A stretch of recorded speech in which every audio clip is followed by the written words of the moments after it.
They used to tell me I was building a dream with peace and glory ahead.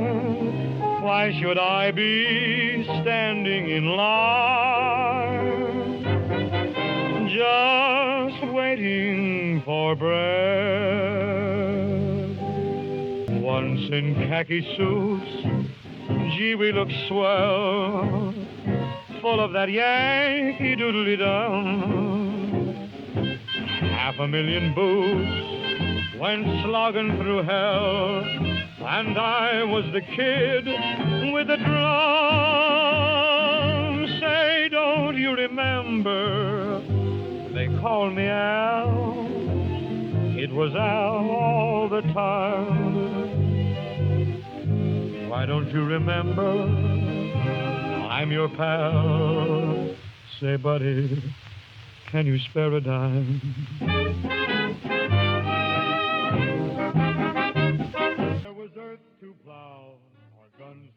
Yeah, Callum decided to take the lazy way out and just be the same character. Hey, you know, sometimes you do what you gotta do. Sometimes you just play the same character in every game you play. Cough, Swindle, cough. Okay, listen now, alright. Let's be civil here. No, it's what I do with Dark. I did that with his Shadowrun campaign. I just kept playing the same medic character. Oh, that's right, so you did. It's fucking hilarious too, because like what Dark's referring to is actually I play the same character for every Shadowrun game. Shadowrun Cyberpunk game. My guy is the technically- same character between campaigns. Somehow he turns up in Japan. It is the same guy. We should definitely have a... Just straight up the same guy? Oh, mine's just the same concept. When I get around to doing like the Shadowrun expansion from a runner rule set, I'll need to run one where we have Dixon and Outlaw. Yeah. Oh so god, yeah. my character Dixon is a medic, and basically through the several campaigns I've had with Dark, he just turns up. And weirdly, it fits his character to just be there. That's hilarious. He's just like walks around in a haze of drugs, like dispensing drugs and injecting people with stuff, and somehow always managing to make it out alive, man. And for some reason, he's incredibly successful when heavily inebriated on drugs. When he's sober, he's horrible. Yeah. But when he's just... We had one session where I can't remember why you weren't intoxicated, but I had to pay back. Yeah, and he couldn't make a roll to save himself, man. Actually hilarious. It was a wrestling match that was going on, or a boxing match, and I kept having to roll rolls to see what the other person was doing, and they're sponging down, really obviously injecting with drugs, like incredibly obviously, and my character's looking, going, that seems legit. Went down a hallway. The boxing like, match was hilarious, man. Like a really shady dealing going on, like rah, rah, rah, rah, and then my character sort of wanders out, like it basically walks out of the toilet, sees a shady dealing, and just goes, "Oh, are you guys queuing for the toilet? Okay," and then just walks off, just totally oblivious and failing every roll. Did he have oblivious as a trait, or was he just not perceptive? No, he just kept failing those rolls. Yeah, just literally, it that. was just ones. That was funny. Jesus, oh, the that's boxing funny. match was great because I was like, yeah, the other guy's got like the magic sponge, and it's this sponge laden with like injection needles, and he's just like powering the other guy full of drugs. Jesus. Meanwhile, Dixon's looking, going, "That's a good sponge. I should start sponging down too." Not realizing there's needles and stuff, and just start sponging the troll. I was surprised we managed to do like a boxing match as a session, and it wasn't like boring.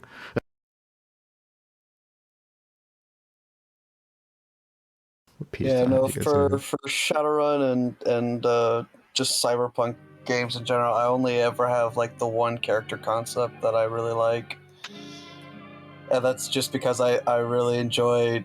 I don't know if you've seen the movie Equilibrium. Is that the Gun Fu one? Yeah. Yeah, that's the Gunfu one. Yeah, and that's literally my character, except not quite as like sleek and awesome. More just like a gang, you know, a gang punk just doing gung fu. I purposely thought I wanted to play a support role when Dark wanted me in. So originally it was supposed to be he's a veteran that's suffering extreme PTSD and was a medic. Like whenever he had like combat paralysis, so he always went last in combat kind of thing. But then it slowly just turned that people think that's one of his backstories, but no one really knows because it seems to change every time you talk to him. Yeah, he's like the Joker. Oh, fantastic. He's the Joker, but chaotic benevolent. That's amazing. I love it. Like, no, chaotic neutral. I think Dixon is just solid chaotic neutral.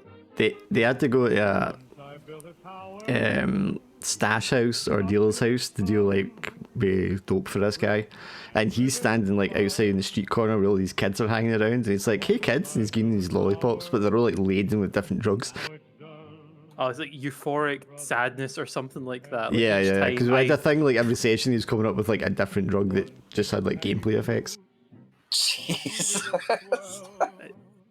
So it was it made the kids horrifically sad, but it was a drug, so That's fucked up. I love how you first said he's chaotic benevolent and then had to rethink that. And he had a homeless commune where he was staying as well, and he ended up getting... They were all like clean, and he got them all addicted to drugs. Oh, wow. because he just kept handing out drugs. It's like, hey, I've experimented here, and it's he is the degentrification of entire areas. Jesus Christ. There was also one time, I think Dark was playing like there was a drug deal that was going on, and we had to either throw away the drugs or vault a fence. So Dixon tried to vault a fence with the drugs. Well, yeah, you don't want to get rid of that shit. He made it out with a whole bunch of them, I remember, because that was the same thing. I think he went out the rear of the house. He made their way down the lane, someone else got caught because they failed the roll. Oh, that's amazing. Like, anytime he succeeded the roll, though, it was fun to make it more that it looked like an accident. Like, he dodged the shot because he tripped over a rock. Yeah, it was all just like happenstance and dumb luck. And then we did like a Neo Tokyo campaign that we didn't really get finished, but and then Dixon was in that, and we explained it as, because he didn't know Japanese, so we explained it that like he just ended up on the wrong ship and just ended up in Japan, and then he didn't have any way to get home, so now he's in Japan. Just accidentally stowed away. What was brilliant is because he kept referring to himself as Dixon, but they decided it was a Dick-san. Yeah. Oh, for fuck's sakes. And I think one of his contacts was like a security guard at the airport that he went to try to talk to, but the guy didn't understand him because he didn't speak Japanese. Okay, great. But he kept coming back to talk to the guy. Good types. Oh, man.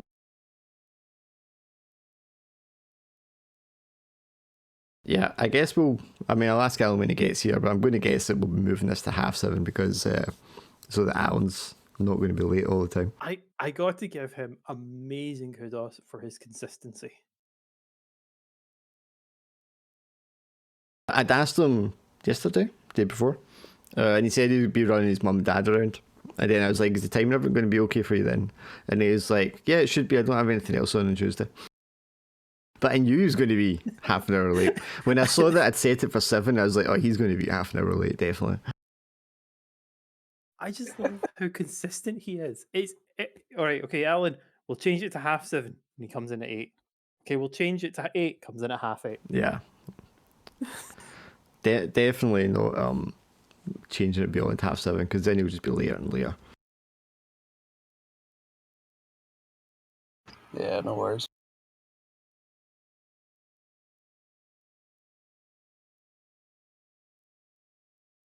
Yeah, so there's a PDF character sheet in Discord there. The setting, as I've said before, is 1933, New York City, Red Hook district of Brooklyn, which is down by the docks. And it's Tin City, which is the name that the locals give to this massive shanty town that it's actually always kind of been there. I mean, it's not presently, but it's always kind of been there. But during the Great Depression, it obviously swelled in size because there was all these workers that were just kind of like abandoned at the port and no way to get back to their home countries, as well as migrants that just found themselves without work or a home to live in.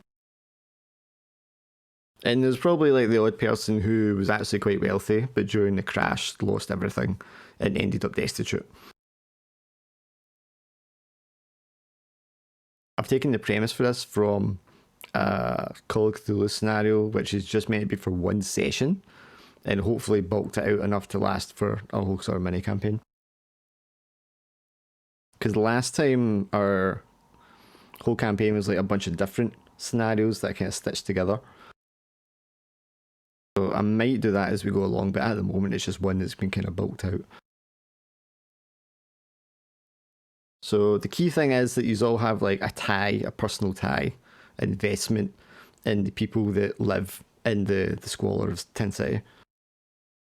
Because you need to be interested, otherwise there's no point you investigating what's going on there.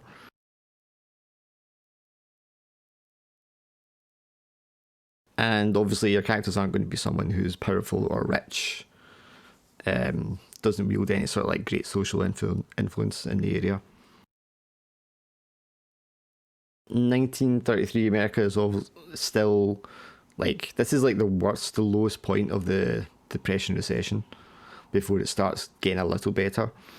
Roosevelt just came into power. I think we're going to play like the day after he's inaugurated, and he's promised like this New Deal package, which is going to stimulate the economy, get people back into work. There's all these like social programs to get people working, give them a wage, social housing, stuff like that. Something which America has continued to uphold across the century. /S.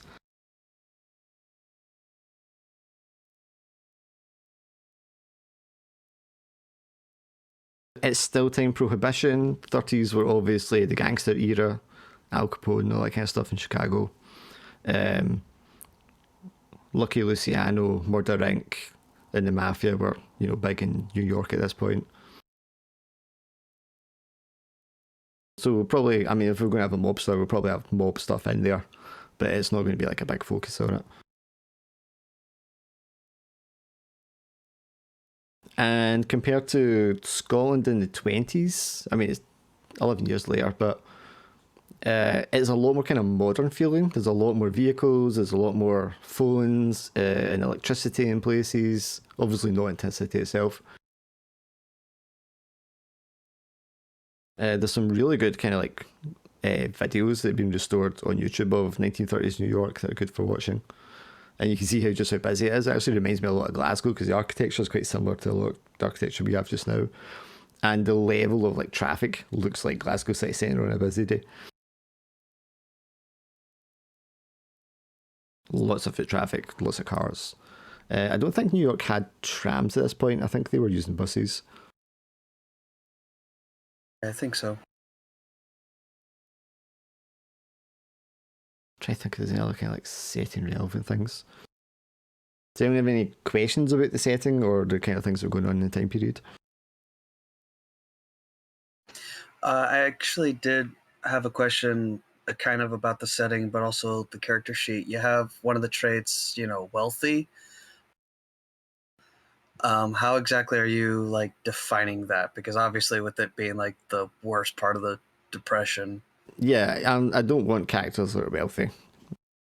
I'd rather people who don't have a lot of money, people that are kind of struggling. This time, in contrast to last time as well, we did a little bit of background for a couple of characters.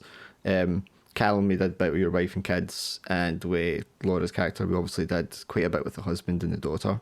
So this time I'd like to incorporate a lot more of the kind of home life of the characters and their sort of struggle as they're going through things and trying to balance that with the investigation and the mythos stuff. Okay. Just to try and round out the characters a bit more and give it a bit more depth. Do you have anything you want to ask, Laura? No, I'm fine.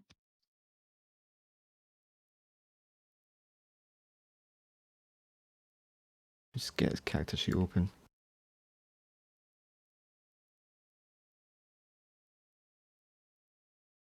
And zoom right in because I'm blind.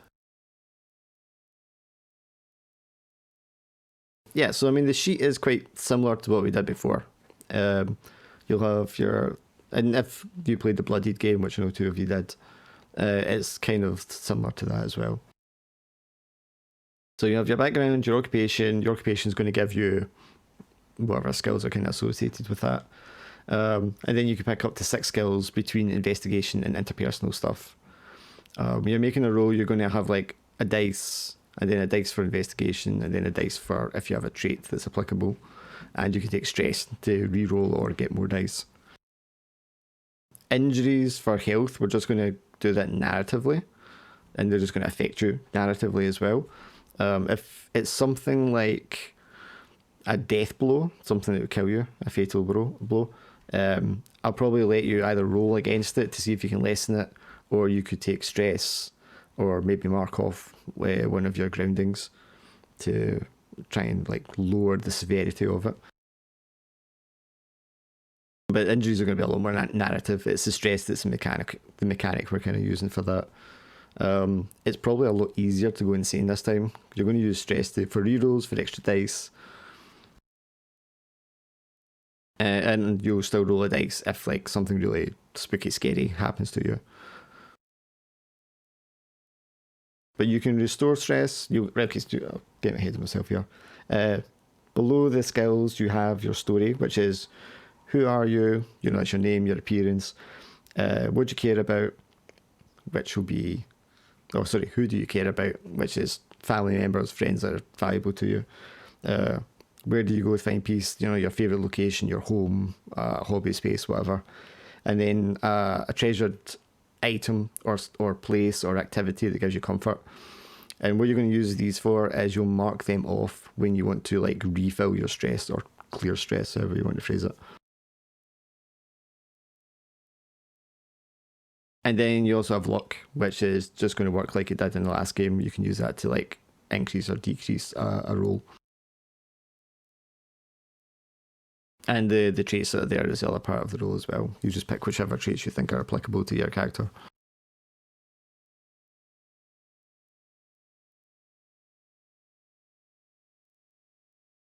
And for your resources, again, depending on what your occupation is, we'll kind of work out what sort of resources it's likely you'll have. There's a bunch of Call of Cthulhu stuff about how much you would earn and what kind of assets you might have at different income levels.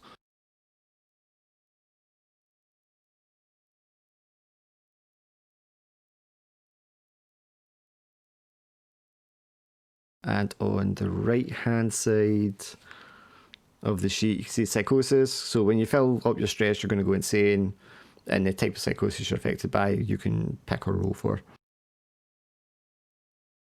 If you almost fill up your stress track, you'll hit the temporary insanity, which will last like 10 minutes or something, or until you get out of the dangerous situation that you're in. And you would again take a psychosis for that, just temporarily. Any questions? Not that I could think of. Nothing so far. So occupation is obviously what you do for a living, or what you did most recently for a living. And background, you know, you might have like a rural background if you grew up on a farm. You might have trained in something that you ended up not doing as an occupation, or maybe you were in the army or something like that.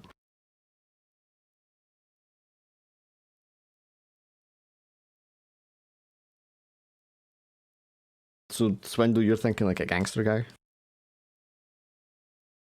Yeah, I put down background as like former like bank robber / hitman, because that's what what Egan's rats used to do primarily during the Prohibition.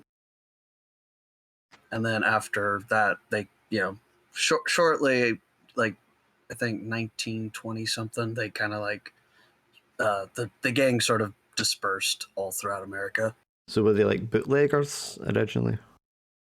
No, actually, they the leadership of the gang tried to get into the bootlegging business, but at the time, leadership was kind of weak, and so the younger, more aggressive and impatient, short-sighted members of the gang were just like, well, we've been doing bank robberies for a while, let's just keep on doing that, and just never really got into bootlegging and just continued on with bank robberies and violent crime and stuff like that.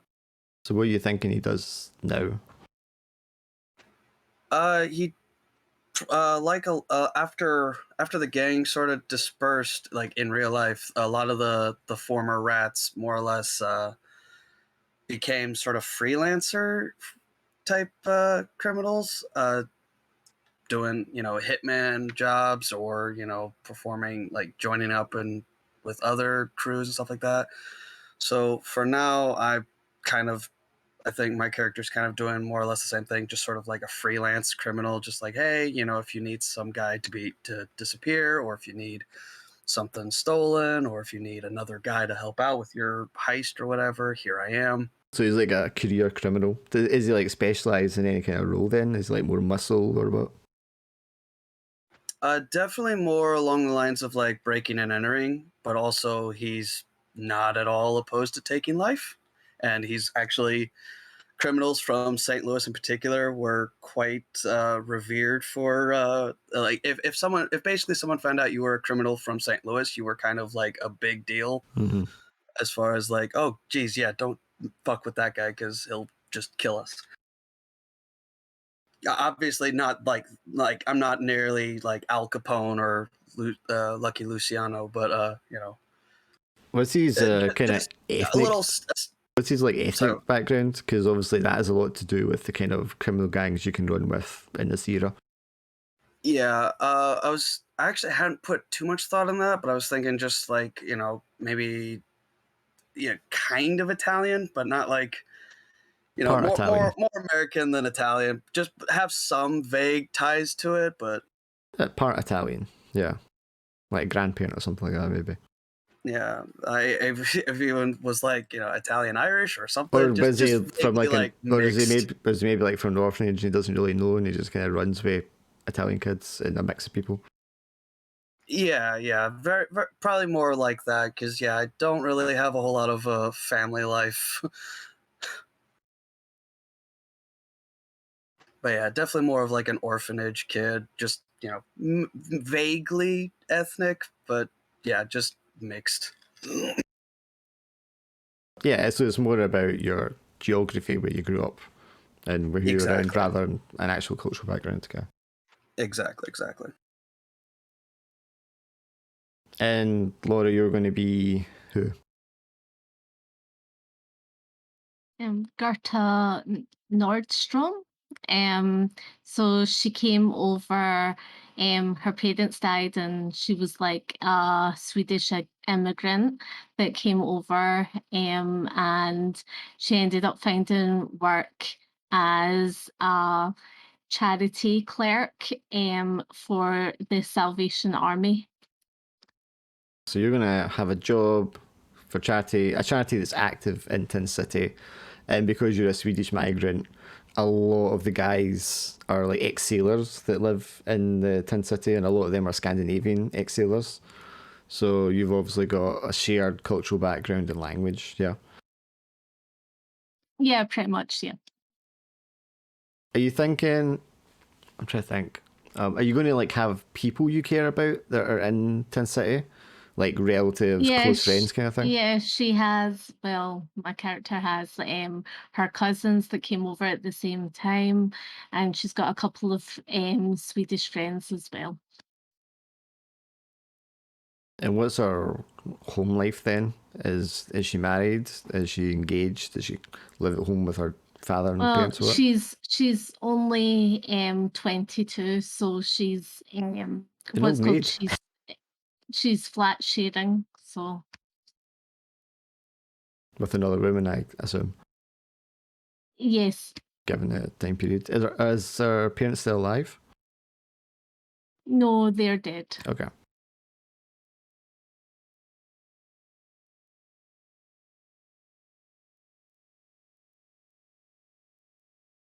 And Callum, I mean, we know who you're going to be.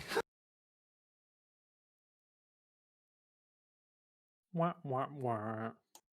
So why is he in New York 11 years after the events prior? The mine closed that he was working in, and Paul had been going down and down the slope since the wonderful incidents that happened in Scotland. So his wife decided it's probably best to get away, seeing as there's the job opportunities dried up, and emigrated to America.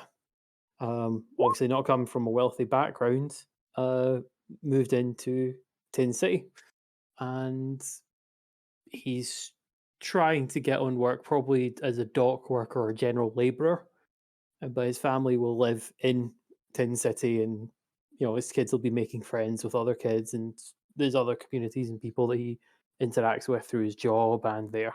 So hang on, you guys are like homeless, living in a shack in Tin City, but you have a job that's paying you. I imagine it's more of an odd job, like he goes to try and do any form of work. Right, so he's just picking up shifts where he can, basically. Yes. And this is, I mean, he's a miner before. Obviously, there's not a mine in New York. So is this just like labour work? That's what I've kind of put down, like either dock worker or general labourer kind of thing. Yeah, I mean, if you're just taking shifts, I imagine it's just wherever you can get going that day.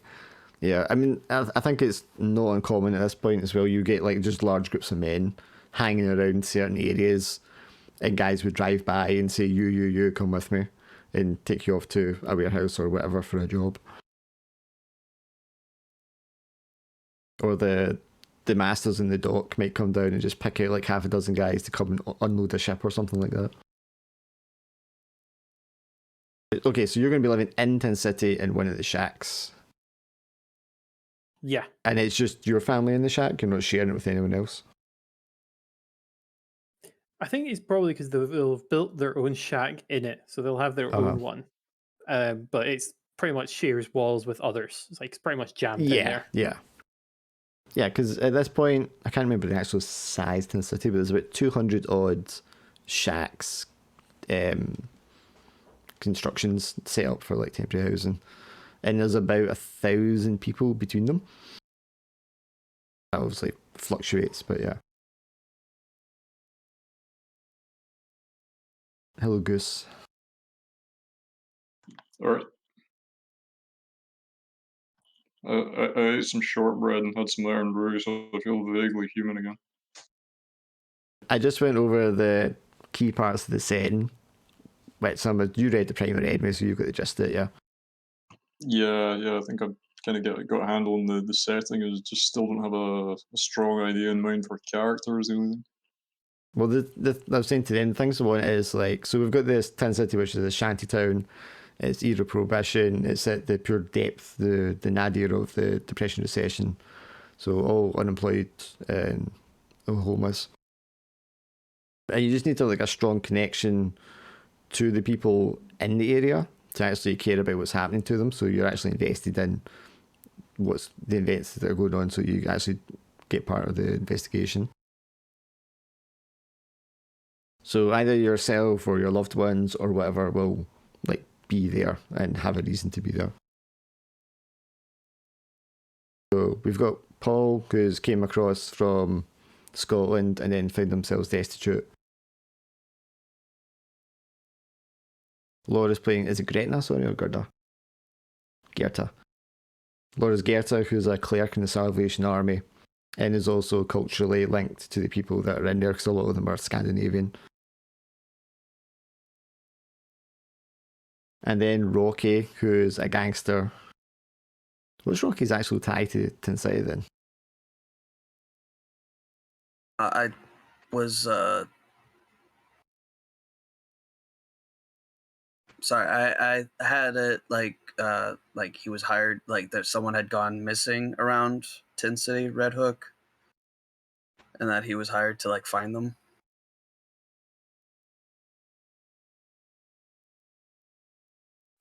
Obviously, that could be subject to change. If you click on the journal part, Laura, which is the middle icon tab on the top right, you should have like a character sheet linked for you. And if you edit that, you can add a picture, and then you can make that your picture for your character. Just gonna give Alan one. Are we on Roll20 for this? It's just Yes. I don't see the game. I can only see Runner at the moment. There's a link in the Discord. You have to scroll up a little bit. Ah, right, cheers. I had to make a new one because the old one had so much stuff in it. It was laggy as fuck. Ah, no bother. They're doing a lot like development in the Roll20 just now, so the performance kind of goes up and down depending. Yeah, I've tried doing that. I can't. It's not like me.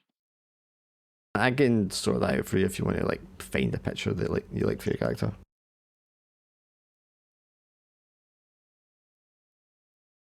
So even though you're a gangster and hired muscle, you're being hired as like an investigator. Yeah, I mean, kind of like everybody else, I'm kind of just doing odd jobs. Like I said, I'm not really affiliated, and I'm not really attached to any one organization or anything like that. So I'm not like higher up or anything like that. Right. Okay. So probably, I mean, you say you don't have family and stuff. So for the thing about who you care about, you probably want to write, and then maybe the person you're trying to track down or investigate, or the person who hired you for it. Okay, sure. Yeah. Because presumably you have some level of like commitment relationship with that person if you don't really have one with other people. Okay, sure. Or I could change it to like, my loved one rather than anything else. If you have someone, yes. It's just because you said you didn't really have anyone. Yeah, okay. You know when that's a picture of somebody like styled after the 50s? Sorry, what was that? Laura's talking, but she's not pressing the button. Oh, okay. Well, it's because I'm picking that one, so yes. Okay, well, I can show you a picture out for you next time. That'll be fine.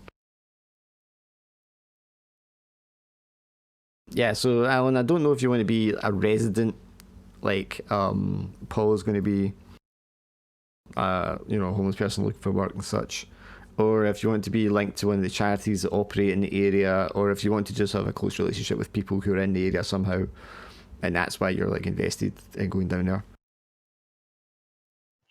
Yeah, I quite like the. I was kind of interested in the idea of the like the merchant navy and sea, the seamen, and that being I can't say seamen without laughing like I'm 12.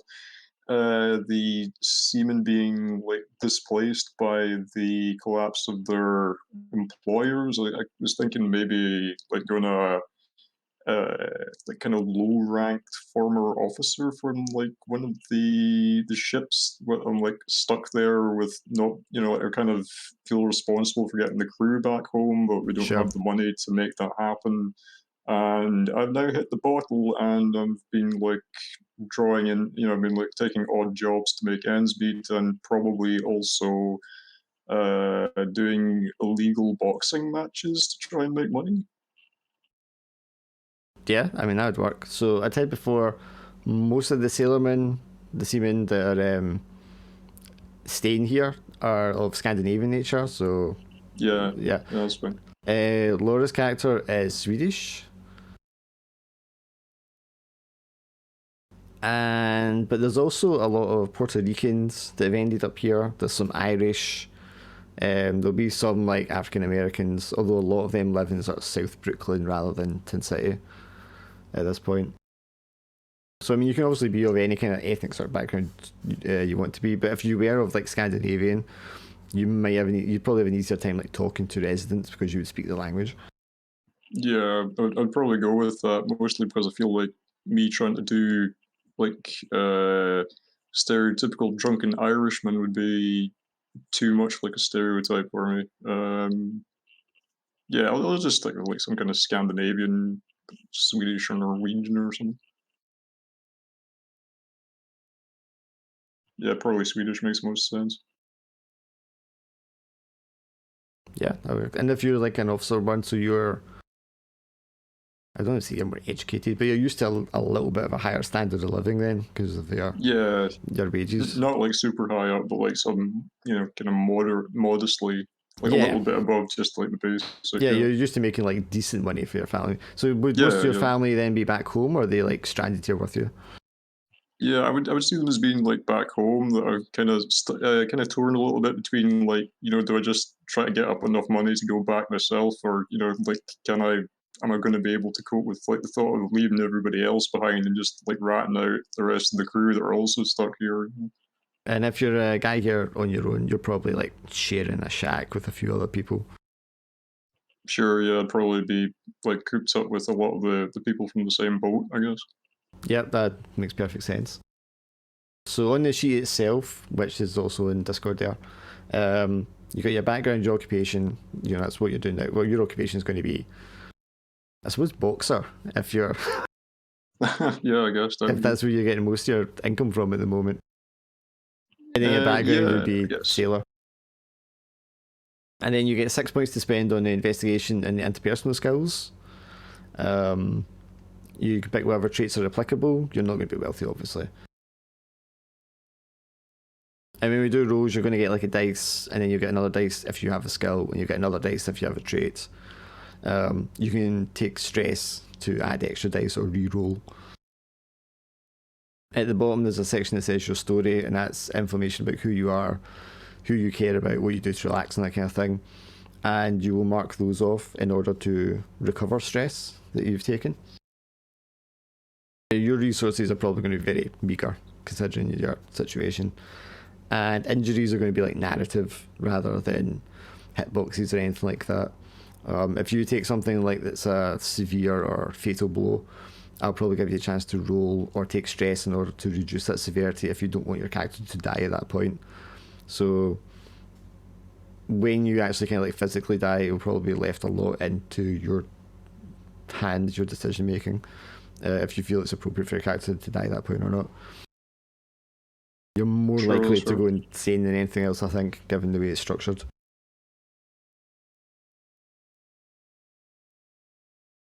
And the luck's going to work the way it did last time. You'll spend luck point to point to change dice roll results.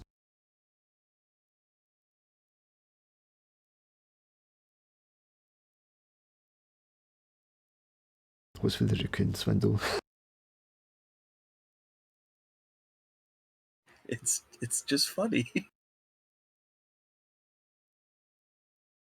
So okay, so you really need a reason.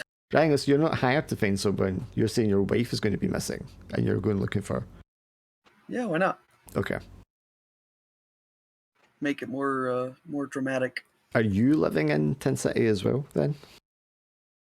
No, I probably have like granted now it's probably even getting harder and harder to pay for it, but I probably have like an apartment in New York, Brooklyn somewhere. Red Hook, yeah, South Brooklyn. Yeah. But again, because it's an apartment, it's probably getting really hard to keep it. Right, give me a sec, honey, and I'll do that picture for you.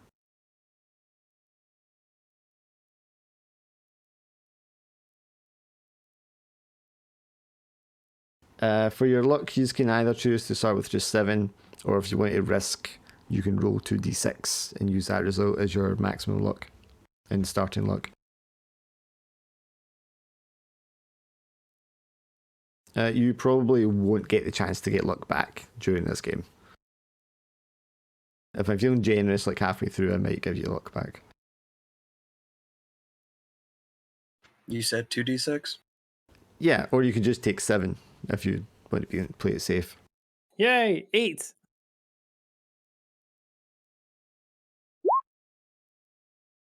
Nah, fuck it. I want to gamble. I should not have gambled. Well, yeah, that's the nature of it. You need pressure a button, you Laura. guys used the one. I used the Discord. Is mine 6? What's mine? No, yours is 10 because you rolled 2 dice and got 10. Oh, right. Okay. Oh, Swindle, you almost had a chance to say you had 10 there. Almost. Wait, so... Oh, okay. I'm stupid. Yeah, you can either take 7, or if you want to risk it, you can roll 2 dice. But if you roll those 2 dice, that's what you're stuck with. Yeah, so it's 6, right, for my luck? Yours is 6, yes. Okay. I'm always doing really well in the luck, haven't I? Like, I think in the past few games. Yeah, I think your last one was pretty high. I mean, yeah, it's a great thing to fall back on, but rarely needed since you're always shoving everybody else in front. How dare you? So, Alan, if you're thinking of rolling for luck, I got to tell you the odds are that you're going to get less than 7 now. Yeah, I think I'll probably just take the 7. Might average out. Oh, maybe you might get Be the 8. only one that has 7. So we've got 6, 7, 8, 10. Yep. Yeah, I'm not feeling confident. I'll just take the 7. I think it's fine. I feel like the next dice roll is going to be like 1-1 or something. Yeah, could do like that. Fuck it, just for fun. Yeah, see, told you, man. You got halfway there.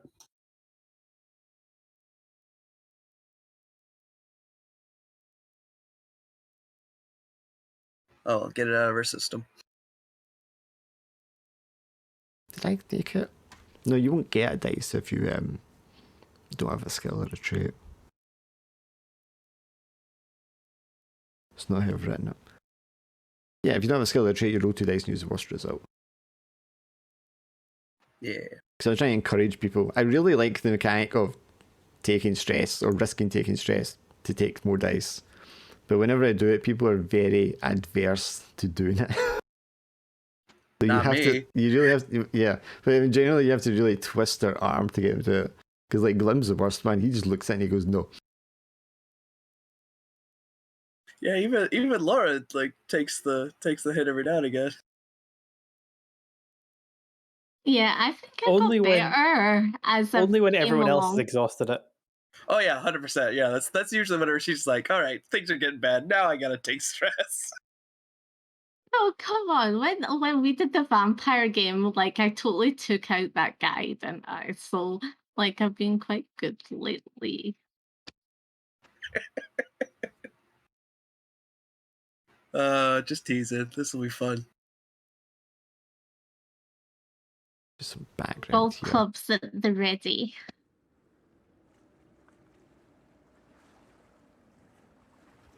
Okay, so if everyone knows what their kind of background occupation is, let's see what we can do about money and possessions you start with.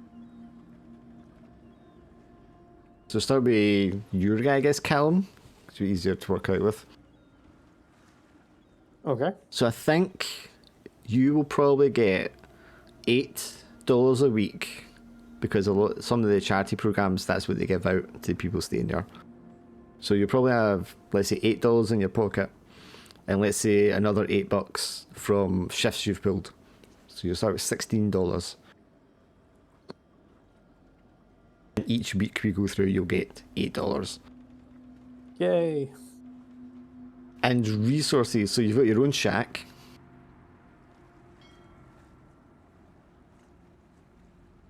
Which is probably made out of, like, fences that have been pulled down and stuff like that. Use whatever spare bits are around, really. Yep. You'll probably have, like, a makeshift stove of some kind to keep yourselves warm. We're going to be playing in January the 7th, I think. So, middle of winter, New York, it's going to be absolutely fucking freezing. And I think that winter in particular was quite a harsh one.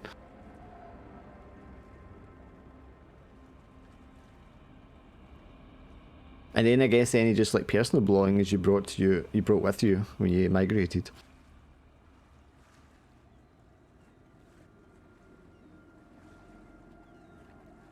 I think what would make sense for him would have probably been to take some of his tools, but this has been like 11 years, so quite worn tools, I guess. It's probably what would make sense for him for a resource. Like heavy tools. And that's assuming you haven't had them stolen or had to sell any of them off. Yeah. Like that's why I say like quite a really badly worn. How long are you thinking you've actually been in the States for? Let's say 8 years. Oh, so quite a while then. Yeah. And you probably started out somewhere that was a little nicer before you ended up where you are currently. having to move around wherever the jobs are.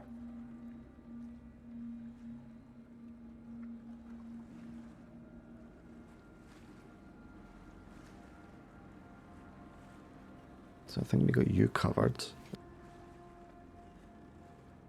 Right, I need to look up the clerk. I think a clerk gets paid about... They get paid quite well, actually.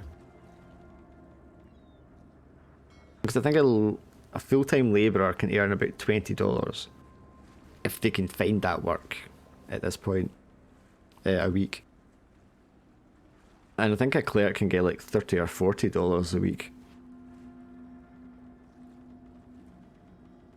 But you're working for a charity, so that'll be less, or a lower end. We'll say that she's on 30, because then that's... Well, yeah. let's say 25, because... Okay. Given where we are in the depression, and also it's a charity you're working for, so you have $25.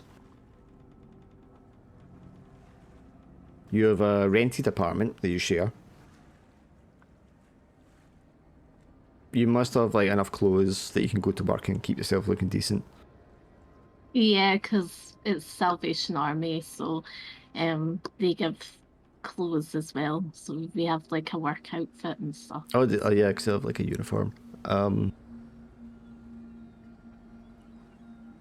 assumingly your apartment has like an area for washing clothes in, and somewhere to cook, a little kitchen table, and all that kind of stuff. Yeah. Yeah, pretty much. Yeah. Who's your flatmate? Is that also someone that's a clerk? Yes. They're called Emil. Is she Swedish as well? Yes.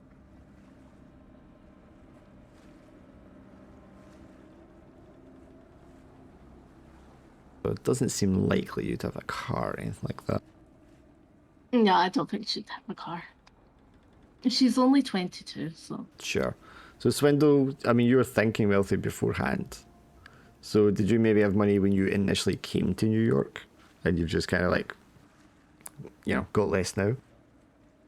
Yeah, I mean, bank robbers back in the day didn't necessarily, make smart investment decisions. So, yeah, I've probably after a successful heist, eventually moved to New York for, whatever kind of jobs and riches there, and then just have slowly been kind of wearing through my funds, and have probably no longer as wealthy as I would have liked.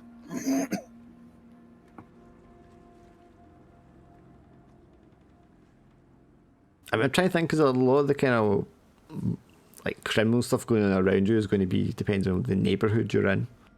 So I don't know if you're going to want to look up the different neighbourhoods around that area and pick one if it's like Irish migrants, so it's more like the Irish mob or Italians or whatever.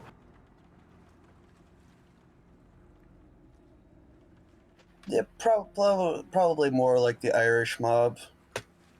Assuming you're the same kind of thing, like a rented apartment with just the basic amenities to it. Yeah. For money in your pocket, I'll need to look up and figure out what you might have. I don't know if they have one for like a criminal. No, probably not. Well, I think they would, because the Call of Cthulhu one's quite detailed about what kind of stuff you start with.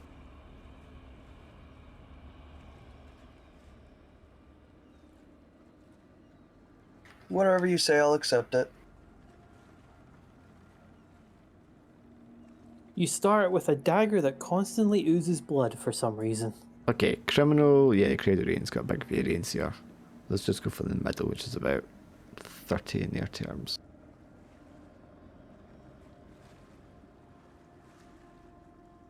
Which makes you average credit rating.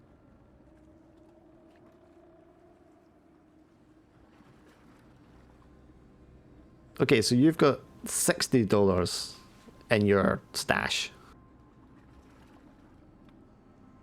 But, if and when you get to replenish that, is not going to be regular by any means. Oh yeah, definitely not. You're going to be very much the opportunist, I imagine. Very much so, because again, I'm unaffiliated, so... Do you have a car? Because out of everyone, you're probably the only one likely to have a car. Hadn't even thought of that actually. Did you nick one? No, I feel like if I did own a car, I probably would have just because I'm a criminal. Of course, I'm gonna want to get that swag. So Would it be like an unmarked don't- van? Since you said like they tried bootlegging, is it possible that you just sort of appropriated what one of the vans they would have used for that? Well, no, the leadership proposed bootlegging, and nobody said nah, or everybody said nah. Let's just keep on doing what we normally do. So we never even really tried. If anything, it'd be just a typical 4-seat car. Yeah, I mean, I'm sure you've seen pictures and familiar with the sort of cars that they had. I think it's the model, the 4T or something like that it's called. Yeah, probably. And then, of course, like Cam was saying, like the cargo trucks and the smaller vans that like fishmongers and stuff like that would use.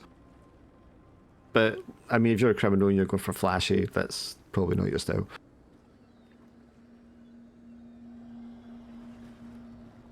Oh, yeah, I just looked up a picture of it.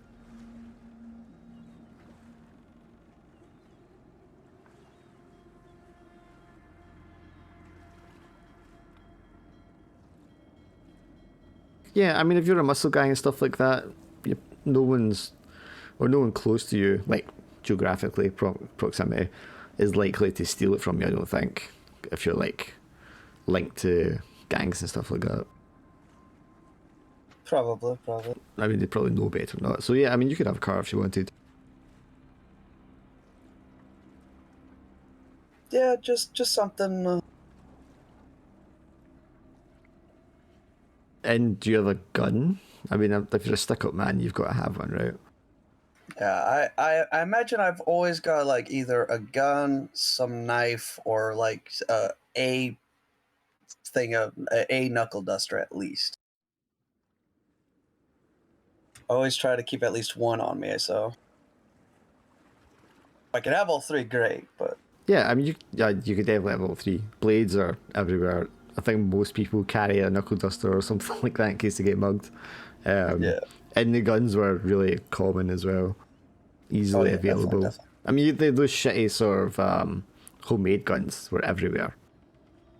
After the First World War, I think they had more guns than they knew what to do with. I mean, that's why they had all the Tommy guns, right?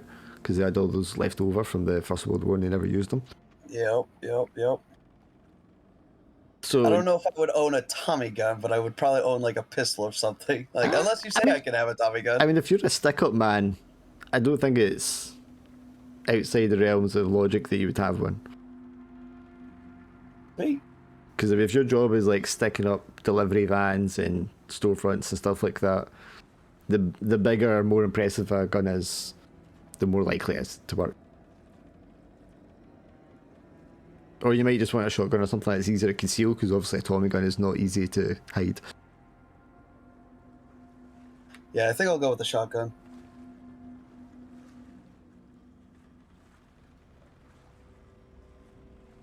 And then our boxer, so you'll probably be the same as Paul. You'll probably have about $16 to your name. Right, okay. I'll write that down. Because you get the $8 from the charity, and then probably like another $8 from doing like a fight or two. Are you like gambling on the fights as well? I hadn't considered that. Probably no. I don't think I would be actually gambling on it, at least not yet. Maybe kind of tempted, but not actually done it. Like, You're a little too sensible with your money to gamble it. yeah, not quite falling all the way yet. Sure. So you would, like we said, have a shack that you're sharing with however or many people. Probably a bunk within that shack. It'll have a fireplace or a makeshift stove or something to keep you warm.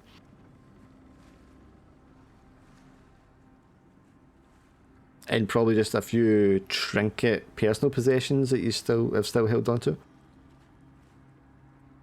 Yeah, I think I would maybe have like a compass or something that I would keep hold of just as a sort of lucky charm sort of thing.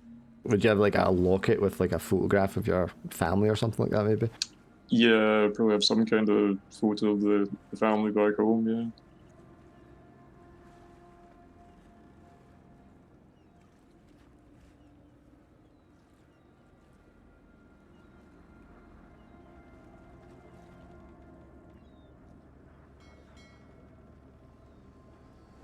And does anyone like know each other already in this scene?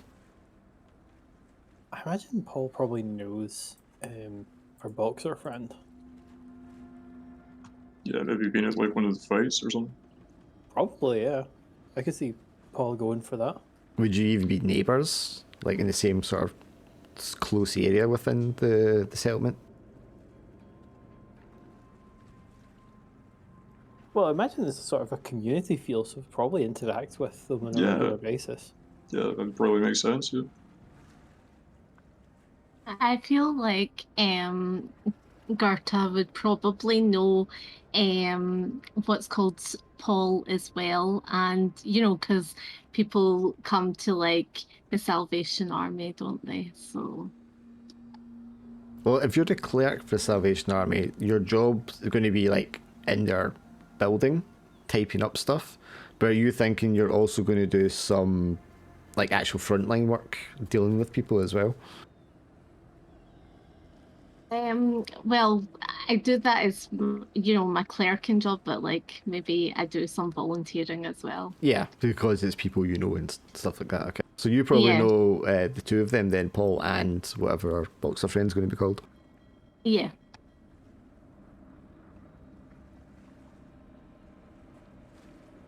And Rocky, I guess you don't really know any of them. No, probably not. That's fine.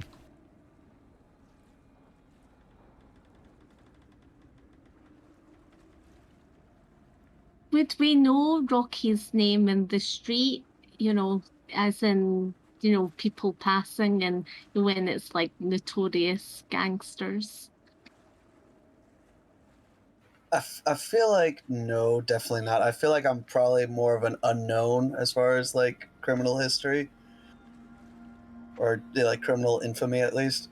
I feel like you'll definitely hear like more of the famous like Al Capone, Luciano, but like I'm as far as the criminal underworld's concerned, I'm just some guy from St. Louis. Yeah, you've not been in any newspapers or anything like that up here.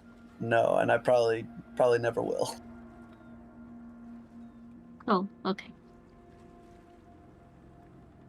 Would it make sense for your guy to be involved in like running the illegal fighting at all, or just thinking it might be another point of connection between us all? If anything, I might have like bet, I might have gambled at some point in time, but probably hasn't been for a little bit. Yeah, so you might recognise each other's faces from seeing him around, but not really know him as having talked to him. Yeah. I'm trying to think. So if Rocky's looking for his wife, how long are you thinking your wife's been missing for? Probably not too long. Probably just a couple days. Okay. Is this going to be, when we join this, is this going to be like the first time you're coming down to this area to ask around? Or has this been like the first place you've gone to?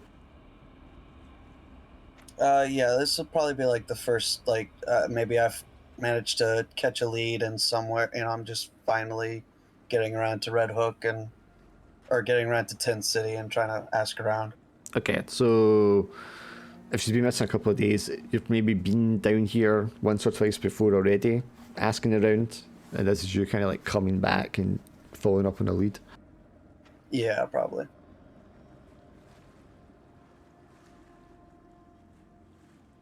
I'm going to have to ask you what the lead is then. Oh, jeez. Oh, I don't know. I guess some shady guy in that may or may not be connected with some of the missing people. So someone that says they've seen her down here? Yeah. Okay. Did she have a reason to be down here beforehand?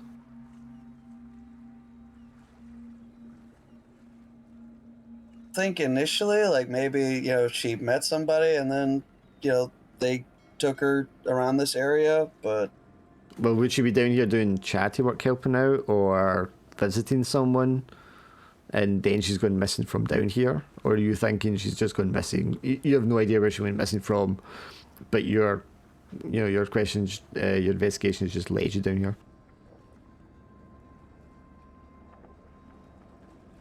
I feel like initially I planned for like the latter. I don't really know where she went missing from. She just someone said I might have just heard someone say that they saw her somewhere around this area. But I also kind of like the idea of like maybe she was helping out the people trying to do charity work.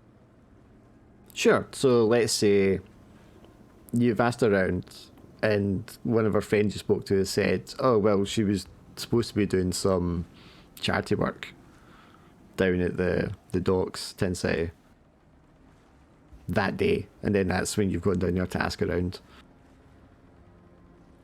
Okay, yeah, that'll work. What are you saying, Han? You need to press button. Oh, that goes in with my story as well, because what's called a lot of friends have went missing, and people that are that used to come to the Salvation Army have like disappeared. Okay, so for St. Mary's, a lot of people will be getting sick, and they're not quite sure what the sickness is down here.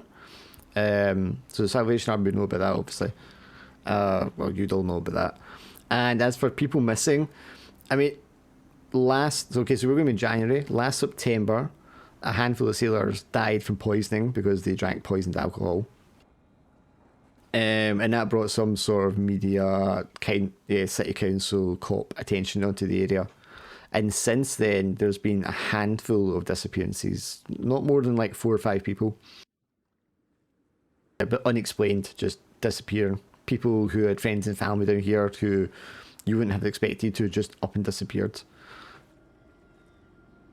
And there has in fact been, well, maybe there's more from 4 or 5 people that disappeared, but there's been 4 or 5 bodies found in various locations in Tin City, and the state of those bodies when they were found was just kind of like strange and disturbing, and it's got everybody in the area sort of spooked.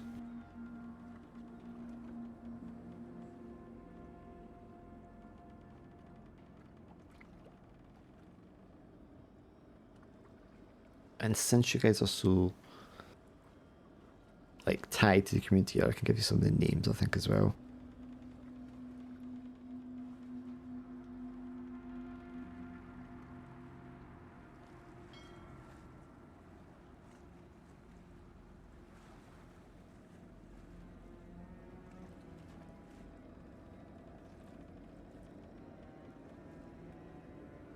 Right, I'm going to paste in the Roll20 to the names. So these are 2 people that you know had gone missing, and then their bodies turned up. And maybe you didn't see the bodies yourselves, but you heard second, third hand from other people around that the bodies were all really weird and flaky and drained looking. As if they'd been exposed to some sort of chemical or hot ash or something like that. There's a lot of kind of like wild theories about what might happen to them.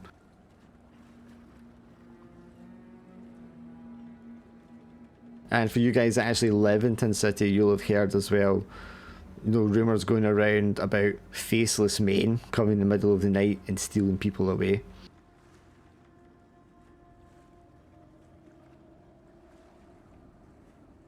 And then, because there's a lot of sailors, there's probably a lot of kind of sailor legends about spirits that come out of the water to claim people's lives. Lure them in the night and into the waves and drown them.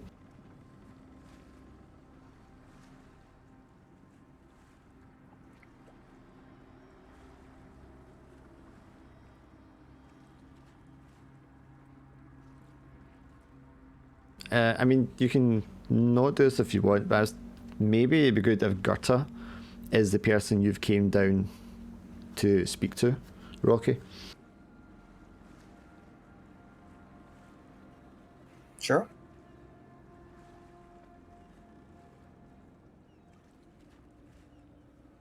And Gerta, you would have seen Angela a couple of days ago when she was down helping with the Salvation Army, giving out bread and soup. And she did her shift with you guys, which went on quite late, and it was dark because it's winter and it gets dark early. And then she left to get a bus home.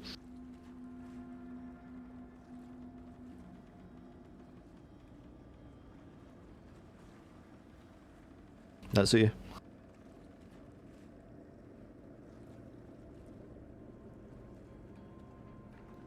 That suit you, Laura? Yes, that suits me. All right.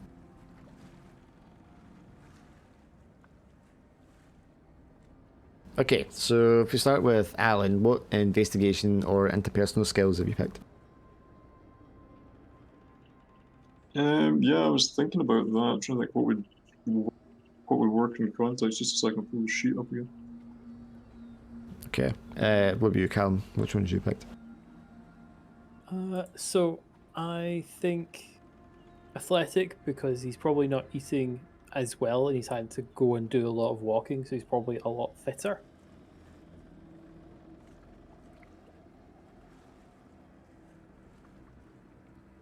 Oh yeah, because you weren't that athletic last time, were you? No, he wasn't when he was working in the mines. So I imagine, like, not being able to eat as much food, but walking a lot more, Uh-huh. and so he's being served. He's probably a lot fitter.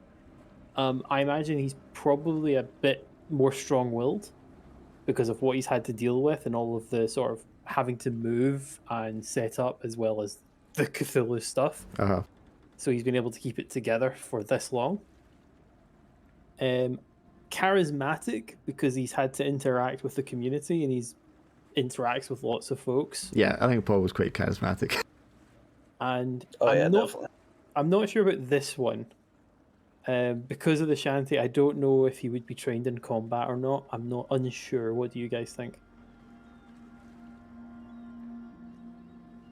From like watching boxing and stuff like that, I'm unsure if he would be trained in combat or he just knows how to look after himself. I mean, if it's literally the same Paul from the other game, then I mean, he did have to do a little bit of fighting, so to kind of take care of himself. I don't know if watching boxing would necessarily translate over I think too much, but you raise a good point. From all the stuff that he probably wanted to try and look after himself, so probably tried his own amateur boxing and stuff like that to learn how to fight. I mean, I would think just fending for your family and the environment that you're currently in is going to inevitably give you some experience in combat. Plus, you obviously had experience with fighting not just humans but other things. Even if it's to a limited extent where you're just like firing a shot and running away. So yeah. Hey man, whatever it takes. So I think you could justify that, yeah. So athletic, strong-willed, charismatic, and trained are the ones that I feel the most appropriate for Paul. So did Paul fight in the war? I can't remember. Yes. Yeah, actually, yeah, that would make a lot more sense. Oh yeah, no, then definitely you are trained. Yes. Like actually trained. So what skills did you take though for the investigation and the interpersonal ones?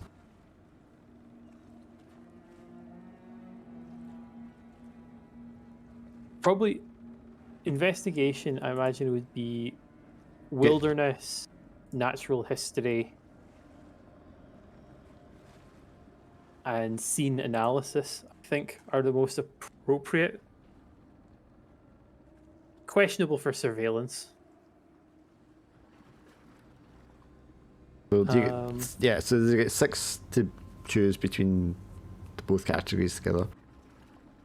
Okay, well, for interpersonal, definitely streetwise, definitely respect, and I'm going to say intimidation.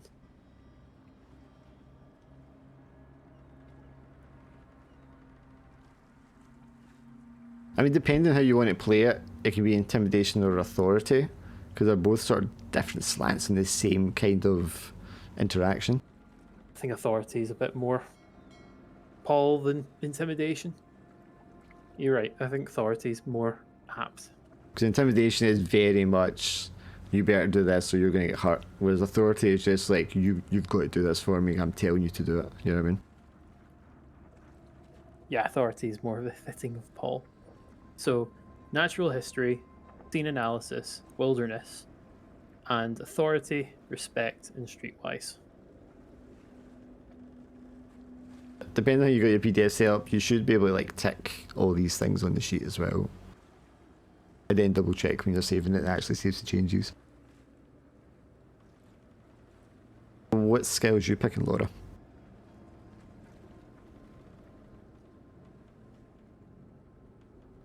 Are document analysis, research, the occult, and wilderness. For the interpersonal skills, I'm picking negotiation and intuition. Always negotiation. I know, but I'm good at the negotiation, so yeah, strong plays. Her traits, she's athletic because she does a lot of walking with the volunteering, and you know she's like the clerk and stuff, and she's had to be, you know. And then I'd say she's attractive because she's 22, and what 22-year-old is not attractive looking? Well, I feel personally attacked. it's kind Yeah, of same. when you're 22, you're young. You kind of look your best at 22, don't you? I mean, I will say, if you're in this time period, 22 and attractive, why are you still single, not married? Because obviously the to-do thing then is to get married at like 20. She's picky, right? This is what I've not went on about the traits, right? In a man's world? So, do you have a strong will? She's strong-willed because, like, her parents had died, and then she'd, you know, traveled all the way from Sweden to New York. So I'd say she's quite strong-willed. She's had to deal with a lot of loss in her life. I also said that she was educated and learned, and I also said that she was understanding and charismatic because volunteering and working as a clerk in the Salvation Army, you've got to be quite empathetic and well liked. So, yeah. Yeah, so she's very strong-willed, independent. Awful traits. And I don't know if like, I mean, you're saying picky. Is that just because like? I think it's because like her parents had died, you know, like I think that was more to do with it. Like her parents have died. She doesn't want to have that sort of deep connection. Yeah, I was going to say, is that more just like it's hard for her to like really get close to someone? Yeah, so she's scared. So I'll just list again. So athletic, attractive, strong-willed, understanding, charismatic, and learned. Yeah. So, okay. Yeah. And very lucky. Yeah, she's very lucky. Maybe she's very lucky because she's had terrible things happen in her life. So possibly, yeah. Okay, Rocky, what are you picking? For my traits, I went athletic and dexterous. And then I also went strong-willed, clever, and quick. And then I went respected and trained. Yep, that sounds good. And then for the skills, I went for investigation. I picked. I'm not totally for sure on some of these forensic and scene analysis. I'm not quite sure if that really. So scene, what I'm thinking. Scene is like looking across the room, perception. You know, picking things out they look odd or stand out or maybe clues. Forensic is much more immunity, like looking for like blood stains, teeth marks, that kind of thing. Okay, yeah, I mean, that'd be great for someone trying to be an investigator, but I'm not really an investigator, so I don't know. I mean, you could be heavier on interpersonal and less so in investigation. That's perfectly fine. Yeah, I might do that. I will, however, keep. I'll go ahead and keep surveillance and.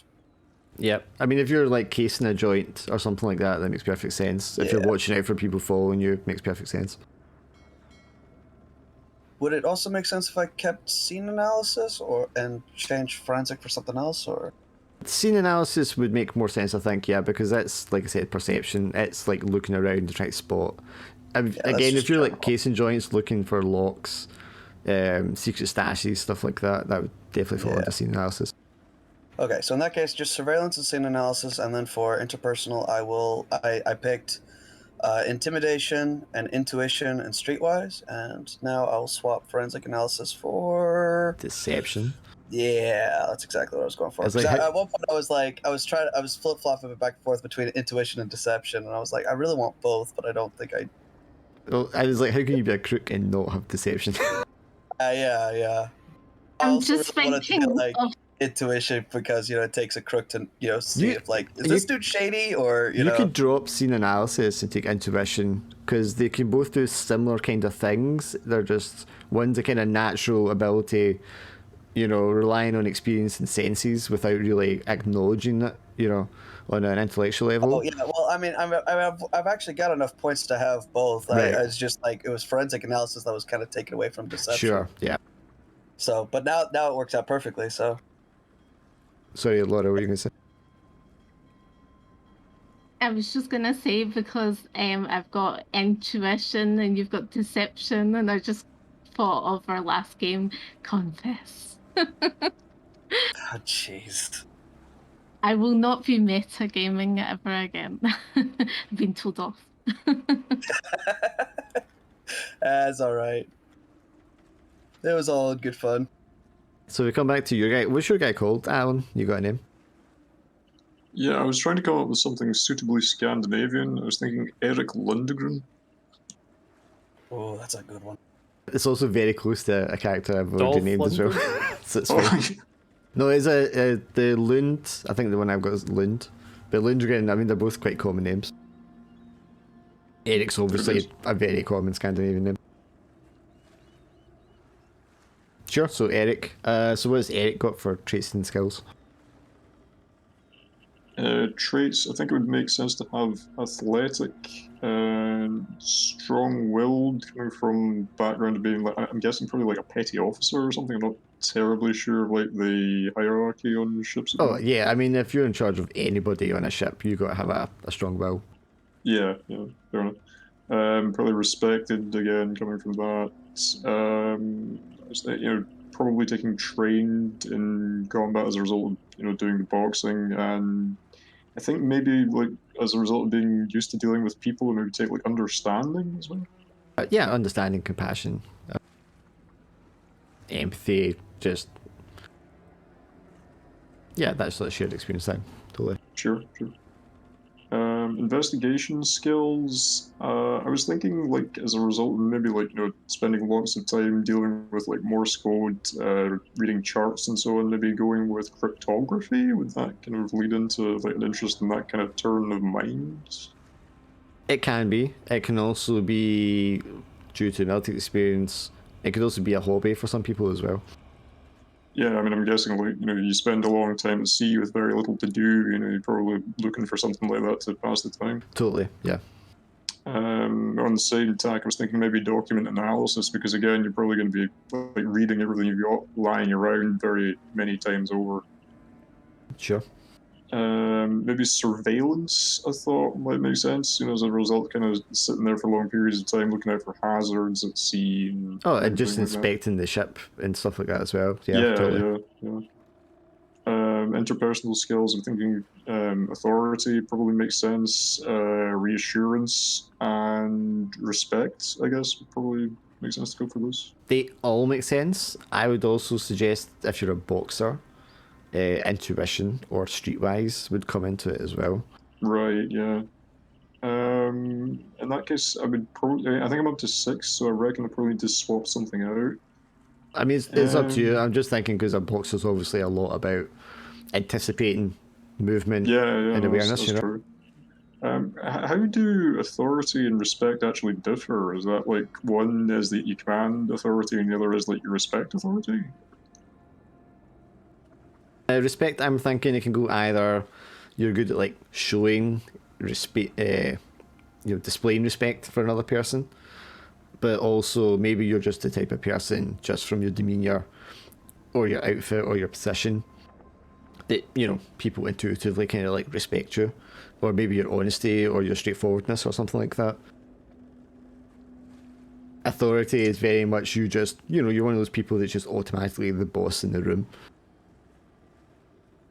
But I mean, obviously, with any kind of like social skills, there's a lot of overlap, depending on the situation and the person you're actually interacting with.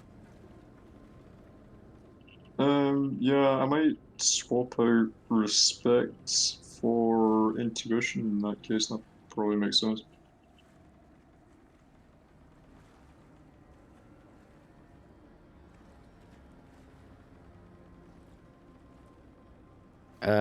So Laura, do you want to tell us about who you are? Well, we already know who you are, but who you care about, where do you find peace, and what gives you comfort? Okay, as you know, her name's Gerta Nordstrom. She's a Swedish immigrant, charity clerk for Salvation Army. She's aged 22. Her parents died. She stays with her friend Emil.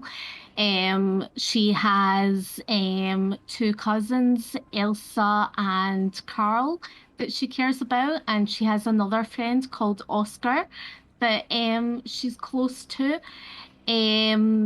Where she finds peace is she goes to a singing group in a church. What gives her comfort is she plays the violin. So she has a violin group as well. So she likes to play the violin. So that's her sort of comfort. Yeah. So that's her story. So your church would probably be Church of Sweden, because there is like a main Church of Sweden in New York, and it just got like rebuilt 11 years ago in this setting. Yeah, so the violin group is at the Church of Sweden as well, so that's like, yeah. Makes sense. What about you, Paul?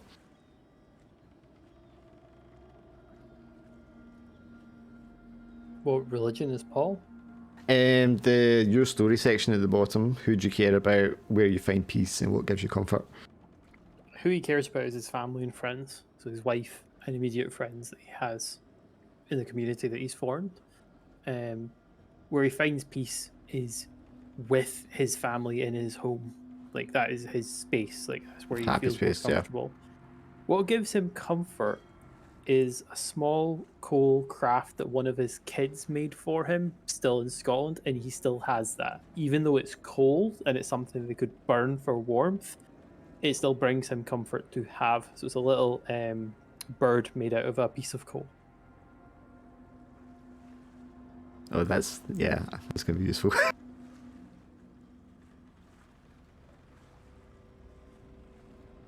It's exactly the kind of object you can really creep out. Okay, Rocky. You said the doll is made out of coal? Yeah, cool. The thing is, it's not charcoal. Coal's actually quite hard. It's a crystal, so you can actually craft things out of coal. No, I'm just imagining this really creepy black doll thing. That's awful. Well, he says it's a bird, yeah. It looks like a small bird, like a robin. Okay, fair enough. Yeah, I'm agreeing with Dark there. That's something you could easily creep out with. So, Rocky, what's your points? Who am I? I'm Rocky Rickaby, 27 years old. Who do you care about? Obviously, my missing and new wife, Angela. Where do I find peace? At our nice, though expensive apartment, preferably with Angela. What gives me comfort? I'll admit, I dip into the bottle quite a bit. and also various other vices.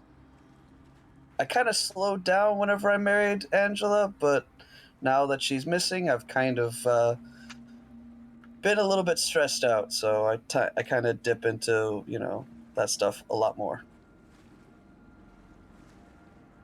So sorry, comfort is drink for you? Yeah, basically. And you find peace where? Your apartment? Yeah.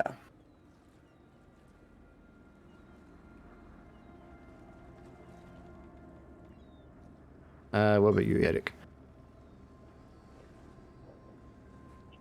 Yeah, I was still trying to think what would give them peace. I think maybe like I was gonna say going for like taking comfort in just visiting the countryside and the open spaces and everything. But I guess that would probably be kind of similar to what I had before. At this point in time, Brooklyn, which is the area you kind of live in, although it's industrialized, it's only kind of recently industrialized. And if you look at the map for Long Island, where this part of New York sits on, much of the rest of Long Island is actually still quite rural. Because Brooklyn and Queens were kind of like farmlands until fairly recently, when they built a lot more housing and factories. So beyond sort of Queens, does get rural very quickly. So it's actually not that far to get to a place that's kind of like a countryside. Yeah, I might go with that. I mean, I think it would make sense that kind of like not naturally a city person, like used to alternating between like time at sea and spending like time at home. Where I think I see him as being like a guy from a fairly not remote, but like a rural area, and like kind of enjoying the country life with his family. I would see him as having like a wife and 2 kids, so just kind of typical family man, kind of worried about his boat back home, but also kind of concerned about the well-being of his shipmates. Like I said, kind of a little bit torn between, do I want to get enough money up just to go home, but if I do that, am I leaving like the rest of the crew to like fend for themselves? Is there more I could be doing for them? Sure. So you feel like an emotional commitment to them to make sure to make sure at least that they're going to be okay if you leave them. Yeah, like a responsibility towards them. Yeah, cool. So finding peace is a sort of countryside setting, but what gives you comfort then? Just like as in personal possession, I was thinking like I would maybe have like kind of lucky compass that I would have had with me on like nearly like all the voyages I've been on. That's just like gives me comfort to have that to like kind of know where I'm going, kind of thing. Right. Is that something that someone gave you as a gift? Yeah, I would see it as having like been given it by like a veteran captain, like in one of the early voyages that I'd been on. Okay, I like that. I like the idea of like you feel like it gives you direction. Yeah.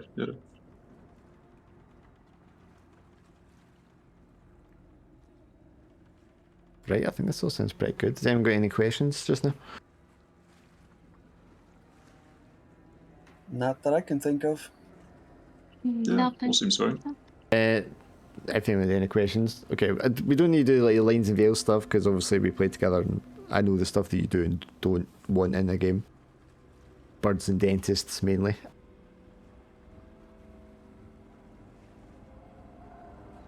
I say that and then I've got a coal bird. No birds. As long as it doesn't like come to life and start eating people, it'll be fine. Probably. I have a phobia of birds. I don't like birds. I'm just gonna go to Lou and then we can do like an intro scene. If you want. Sure. Would it be cool if I took like 10 minutes just only just to put my dinner on? No, totally fine. I'm gonna go to Lou and stuff, Awesome. so yeah, we'll take like 5-10 minutes. Great, Okay, thanks. sure.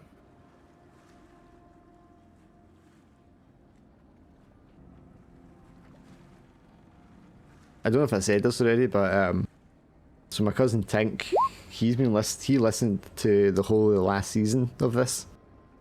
Oh no.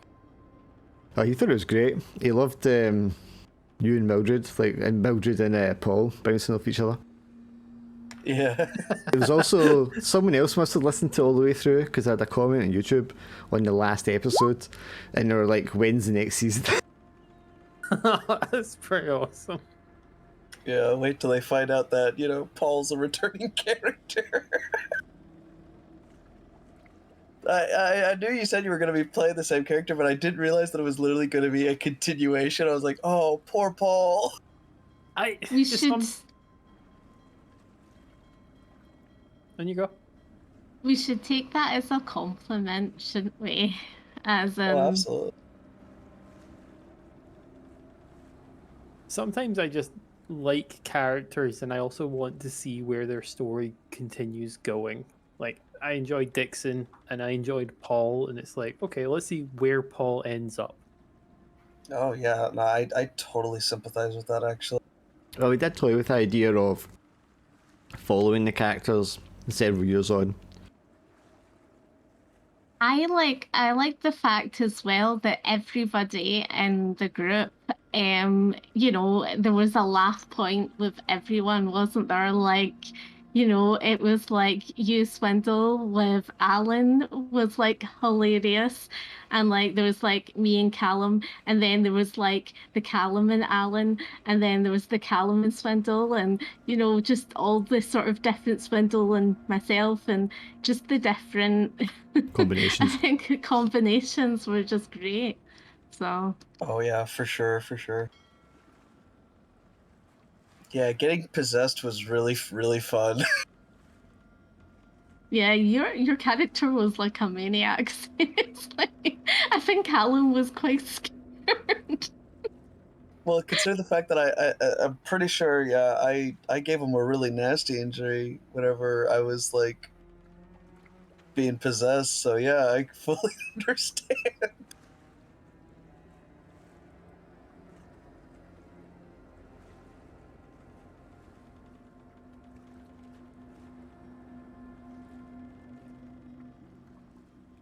I've said this before to some people, but it's not just the person who's doing their character that makes it so good. It's the reactions of the other characters. In the same way that a lot of actors will say that when they're doing a scene, that it's the reactions that really sell it. Absolutely, yeah. That was a great fun time, which makes me so excited for this one.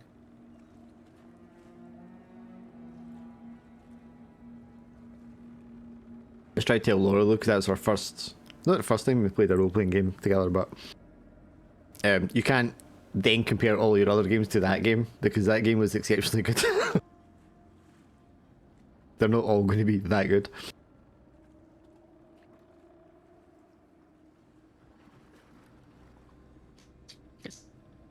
Good.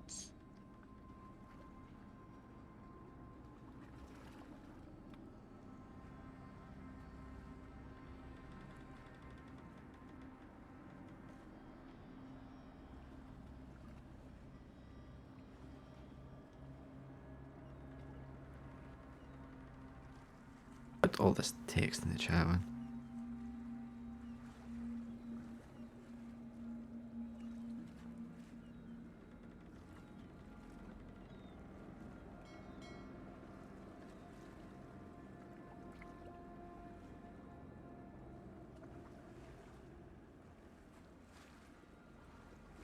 Tight and close spaces in high places. Okay, noted. Do you not want extremely claustrophobic descriptions in?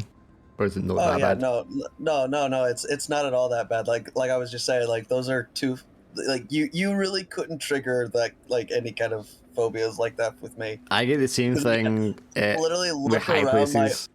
I will literally look around my open room, brightly lit and, you know, close to the ground. I'll be like, man, it sucks to be my character right now. But yeah, no, you could include claustrophobia and heights and shit like that. I don't mind it. Won't bother me. I think people that got like a real proper phobia of it, even like descriptions of it's too much for them. Or when you're role playing, you know, you can. Well, I don't know about you, man, but I can get like really into the headspace. And for some people, that's too real. Yeah, I can get into the headspace of it, but it's also really really easy for me to like, disconnect. step out of that. Yeah, so yeah, like I said, it won't bother me that much at all. Yeah, I don't like high places either. I used to not mind. I'm sure I've said this before, but when I was a teen as an apprentice electrician, I was up in these high ladders for a lot of work. It was in the middle of winter, and it was windy and snow and all that shit. And I had like this guy who was like 62 or something holding the bottom of the ladder. Oh, for fuck's sake! And it's like, and it wasn't tied to the top and all that shit. And it was one day when we did it inside this. It was inside a warehouse, but it was massive, massive height. And he put this ladder up, and it was just balancing on this thin pipe across the top. And he was like, "It's perfectly safe. I'll stand on the bottom." And I was like, "I'm not going up there, Jim. I'm just not going to do it." And he's like, "It'll be fine." I was like, "I'm not going to do it," because we just came off a job where I was doing like big kind of like stadium likes almost that kind of height at a ski place, and it was fucking terrifying. And I was just like, I'm not doing this again. I get sweaty palms watching the YouTube videos of people that do that. Yeah, I watch a lot of it. See, now that I refuse to watch those videos of the people that like stand at the tops of like really tall buildings and do like backflips and shit like that. I don't watch backflips. I watch a guy called Shite on YouTube, and he is like no fucking vertigo whatsoever. He'll just go. It's the guy that always wears the face mask. Yeah. He's great, man. He does all like him. Yeah, and he does all the stalker ones, stuff like that. Chernobyl. He is like on the top corner of a building, unless like, I mean, he obviously checks it's safe. He's not an idiot 'cause he's still alive, but like, he's just like right at the edge of it, and it's like 30 stories down or some shit, and he's just like looking straight down, and he's holding the camera and all that shit at the same time, so he's not holding on to anything. And I'm watching it, and my heart's just going like in my chest. Yeah, that especially that shit gets me. Especially when he's like, it's at the sort of at the top of it where it's like a sort of building thing where it's just this little strand that you can just like walk across, which is really like, oh my goodness, who does that? But then I watched the free solo as well with the guys that just don't even use the rope or anything like that. Climb and up the vertical cliffs. Climb up the vertical cliffs. I'm like, jeez. There was one Shy video that he went to an abandoned football field and he actually climbed up the light. And he was actually forcing his way, and you can see the lights in the entire frame shaking as he's forcing his way to sit. And it's just like, There's also one, and I think it's like a floating crane or something like that out in the water, and they get on top of it. But they don't just go up to the top of it. They then have to go along the cabling and all that kind of stuff to the very end of it, so they can like stand on the end of it. And I'm just like, you people are fucking nuts, man. Yeah, those videos I will not sit through. I cannot sit through. I can imagine though, because they don't have any fear of the vertigo. So if you're not like, oh shit, I'm going to fall, and getting unsteady and freaking yourself out, it's probably a lot safer because you're fully conscious of what you're doing and you can pay attention and all that kind of shit. Do you know what I mean?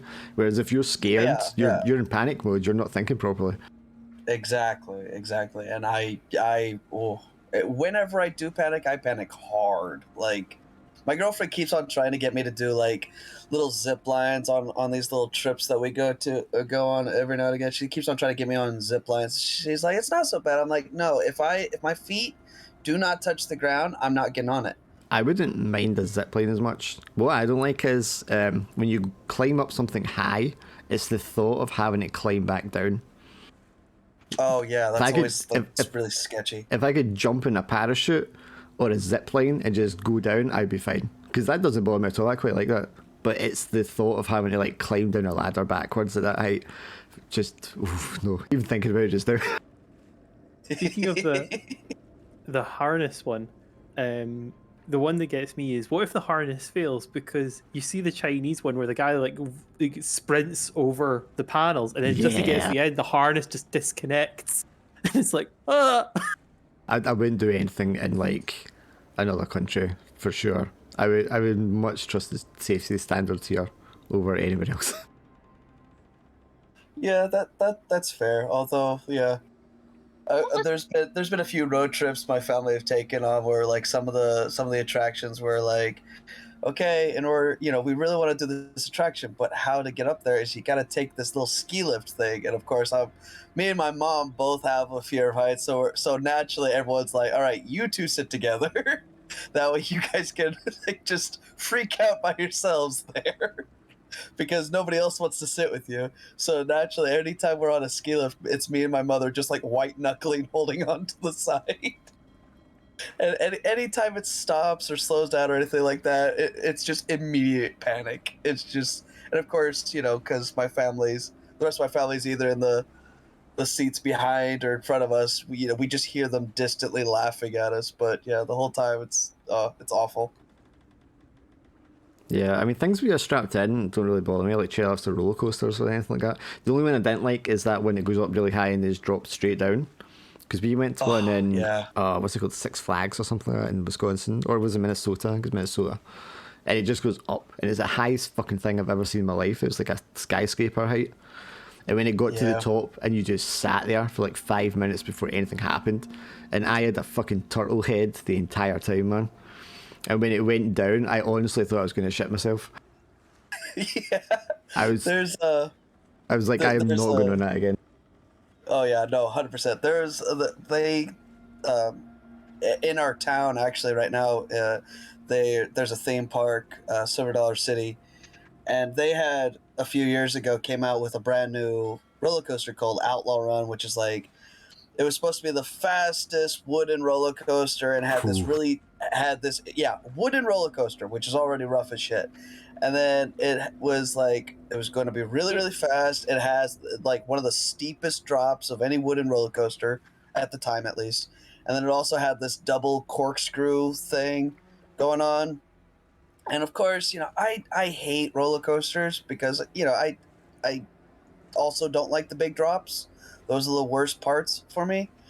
But my family were like, all right, you got to do it once because, YOLO, you only live once. And I'm like, yeah, but I'd rather not just die on the damn thing. But, my dad was like, oh, fuck it, you won't ride it. And naturally, that's like, all right, reverse psychology. You got me doing it out of spite now. And so I got on the damn thing. And unfortunately, the way that it worked is like, you didn't really get to pick your spot on the roller coaster. So I get the very last seat in the very last car, which means like, when it's the big drop, you get the full speed down the hill. Velocity, yeah. Yeah, plus like the whiplash. Uh-huh.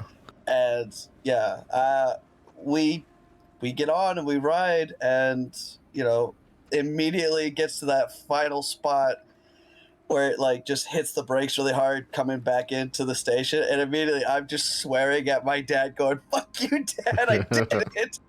I'm never doing this shit again. And he's just laughing his ass off going, why are you mad at me? I'm like, fuck you. Yeah, me and Laura went to Euro Disney. And this wasn't like a big roller coaster or a big ride or anything, it's just one of those ones that kind of swings back and forth. Oh, I can't even do that. So we were on that, and the rest of them were okay, but Laura just like screamed her fucking lungs out the entire time we were on this thing, and everybody around us was just like killing themselves fucking laughing because it was so loud. I think the guy that was sitting next to me, he looked terrified of me. He was just like, oh my god. I've never heard this scream in my life. Blowing out his air, probably blowing out his eardrums or whatever. Yeah, no, we got a ride like that at the theme park as well, and I can't do those. Those suck. I don't mind that stuff, man. Especially whenever they go so high that they also kind of do like a full rotation. Like, oh fuck that. Yeah. The only thing I don't like about those is when you go right upside down, all your shit falls out your pockets. Yeah, that too. I've been on one it was years ago now. And it went upside down and everybody's phone like fell out their pockets. Well, that's why you're supposed to take them out. I know, but everybody like shoved them in their pocket, but you had to like have it zipped up or else it would fall out. Because we went right up, it was just all this clatter and people going, oh fuck, shit, and all that. It was just everybody's phones. Yeah. But that was like Nokia phone days, so I think their phones probably survived. Yeah, right. Yeah, there was actually one time my girlfriend took a trip to Six Flags, and she made me get on kind of one of those. I think at the time it was called Excalibur, but it was one of those where it swings, but it also like spun around, and then it would also kind of do a flip, full rotation around. It was nuts. But she made me get on that, and because obviously I had to do what she says. But she makes me ride that, and I tell her I am not riding another ride ever again for the whole day, because I need to sit down because I get real bad motion sickness, and also that was really terrifying. And then like maybe a year, or like no, not even a year. It was like a few months after we came back home. There's the news of that exact ride at that exact park, of one of the seat little modules where the people sit in just falling off the damn ride. And I was like, you will never get me on another ride unless I explicitly say, like, that is it. Because yeah, it even showed a video, like someone apparently was recording it, and yeah, just this giant chunk falls off the ride. I don't know if people died or not, but yeah, it was. We watched the thing once, and it was they'd opened the park was closed because it failed in a safety inspection or something like that, and but then I think it was the mayor of the town or something like that got them to open it so they could go in for like his kid's birthday. What was this, Laura? Was this a roller coaster, or was it like just a slide you went down? I can't remember. And they went down it, and it decapitated the wee boy. Oh fuck!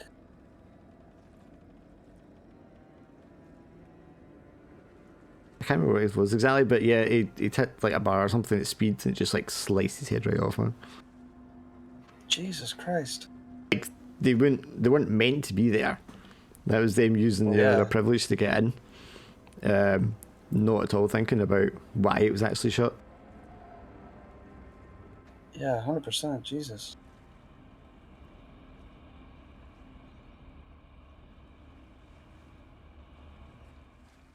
I can hear you talking, honey, but I can't hear you in Discord.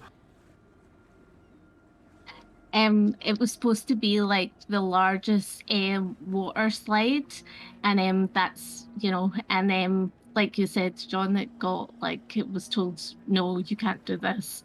It hadn't been prepped yet, the safety standards, so. And they went in anyways. Yeah, that's just. It was good of the mayor to want to help speed up the safety testing. Yeah. Oh, like, clearly this is a dud. If anyone finds a headline around. How scary as well, sitting next to someone that happens to, but then how scary as well, for the fact of the person, because do they not have that minute or two? Yeah, I mean, to freak you out, I mean, that person would not have died the instant their head was chopped off. Oh. Your brain takes a minute before it shuts down. Yeah, that'd be fucking freaky.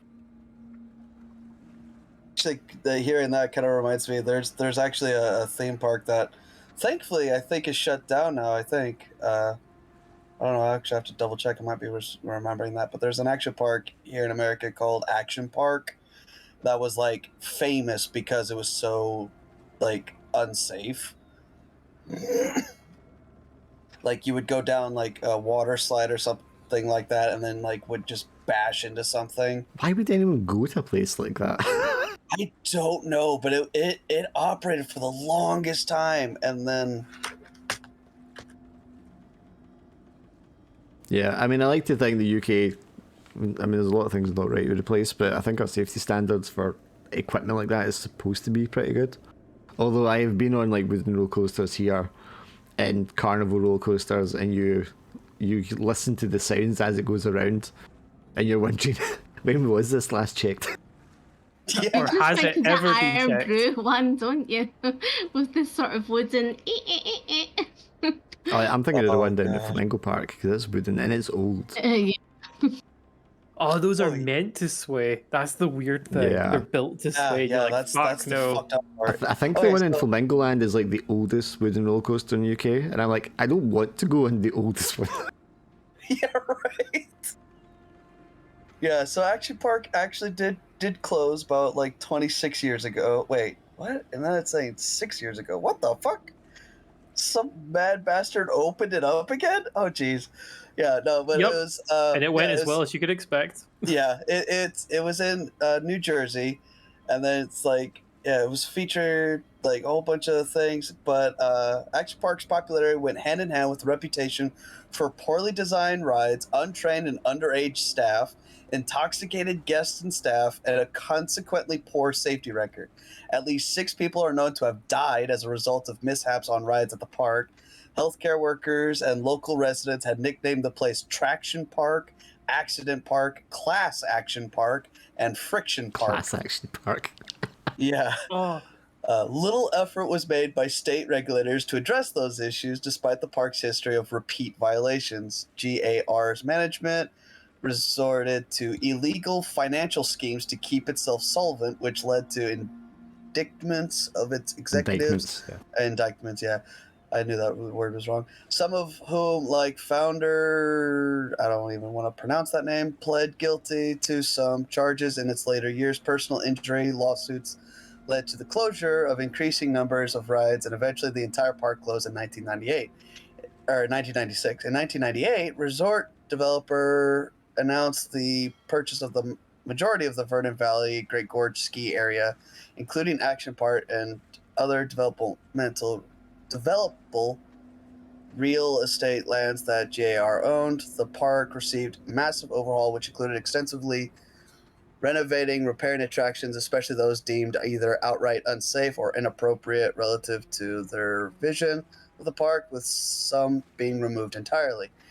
Afterward, the park reopened as Mountain Creek Water Park. I mean, I would think as soon as you said it was in New Jersey, my mind just went to like, yeah, that's something that been used to launder money. Yeah, probably. I think the scariest theme park story, I think it was a place called Kings Park in America, and it was a guy fell into a pond, and he suddenly stopped moving, like just straight up, just stopped moving, just gone. And someone witnessed it, jumped into the water, instantly stopped moving, gone. Jesus Christ. A third person jumped in, instantly gone. Okay, how do you see 2 people jump in, instantly die, and No, think... it was not that. I think it was like the 2 people that were running into saving him, like they both were doing it as kind of like staggered, right? What turned out is an underwater light the cable had like opened and had electrified the entire lake. That's crazy. That's some James Bond shit, man. Fried? Oh my So lord. it killed several people. Because it was like people like everyone panicked thinking there was like a gas leak or something that was like instantly knocking them out. Right. Because it was quite literally as soon as they touched the water, they were just they couldn't do anything. They're gone because obviously electrocuted. That's crazy. Just terrifying. Also, a really excellent way to defend your home. Yeah, electrified boat.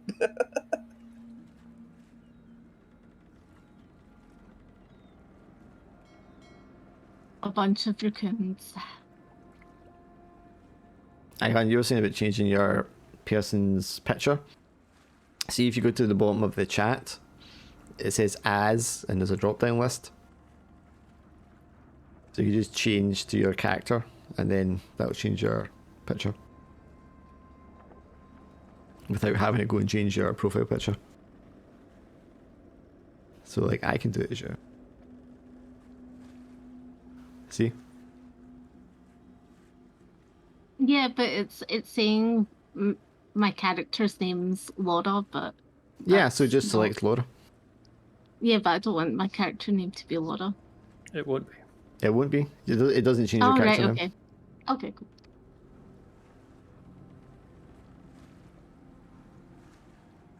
It just changes the picture.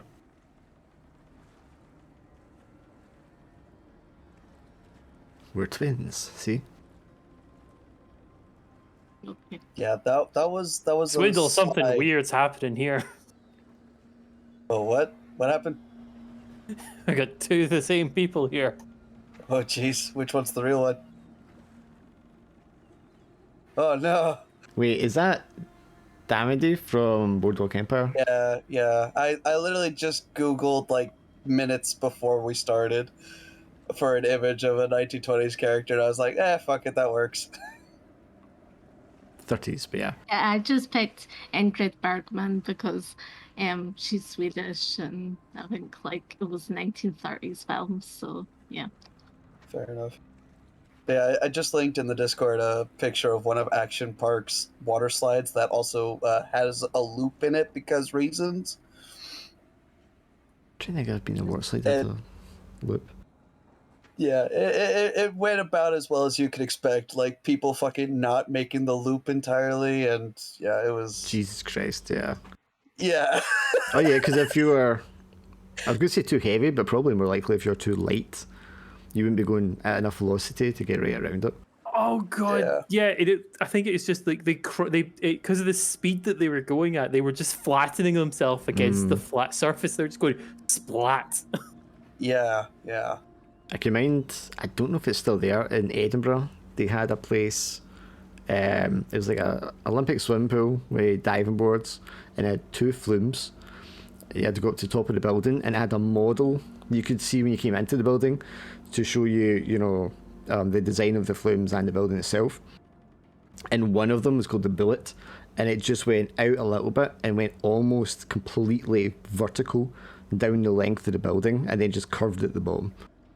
Oh my god, And no. what was really weird is I was really skinny at the time because I was only not even 17, I think.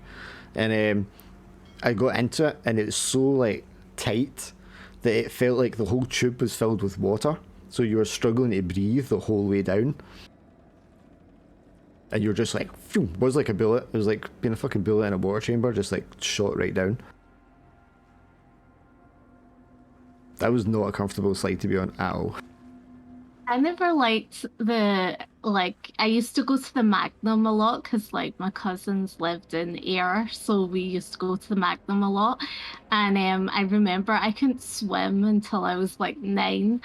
And I was like 7 years old, and like my cousins were like, "Oh, just go on like the blue flume, it's fine." And it was just like nearly drowned twice. It was just like so Yeah, because in that when you come out and you spin around and it's like a big funnel, and you spin around it until you get to the centre and then you just drop into this deep pool below to catch you. But of course, if you can't swim and you drop into that pool, you're just going to fucking drown. Yeah, pretty much. Yeah, so I was like 7 years old. I went on it like 4 times until I decided, like, yeah, I don't want to drown anymore. Until the diving guard guy was like, "Okay, I'm not fishing you out a 5th time." I'm glad that it took you like 4 times of drowning to It was. It was like my cousin Colin and Colin and Regan were just kind of like, "Oh, just go on it. It's gonna be totally fine. You're gonna be okay." And I'm just like, "Yeah, but I can't swim." And then every time I just got like, there was like a man or a woman that I just like was frantically tracking. Because I get there. Well, not swimming, but like doing this sort of Stick the metal pole out for you to grab onto. Yeah. Oh, the poor guy. Is that you back then, Alan? Some random Dude, guy as Joe. well, so it's probably got a fright. This 7-year-old girl going like that. Oh. Just get me out of here.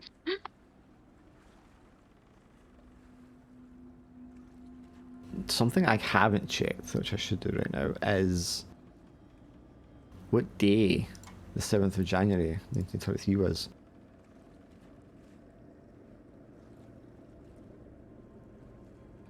My initial reaction was to immediately go to my calendar, and I realized it's not 1923, stupid. 1933. I actually have Or 33, sorry. I actually have a newspaper from Brooklyn on that day in front of me though. Oh, wow. Or the PDF of it. Yeah, like the US is pretty good for keeping records of those things. Yeah. So it's a Saturday. Excellent.